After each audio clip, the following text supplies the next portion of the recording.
Hoe bied jy 'n vryheid in finansies vir jou gesin?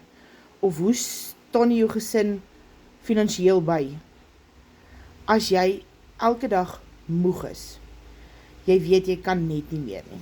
Nou, vir die van julle wat my nie ken nie, ek is Marlijn, en ek is 'n voltydse kleuterskooljuffrou en ek het op 'n punt in my lewe gekom en gesê, weet jy wat, 2 jaar terug het ek geluister wat die wêreld vir my sê, van dit gaan nie werk nie, dit is 'n besigheid wat baie risiko's het. Maar weet jy wat, ek het besluit ek gaan van myself kyk. En 5 maande terug het die Here Legacy with Model op my pad gesit. Hoekom? Want ek weet hy het beter vir my in stoor. En ek wil dit nie vir myself hou nie. Ek wil dit met ander deel. So comment ja en ek stuur vir jou daai details.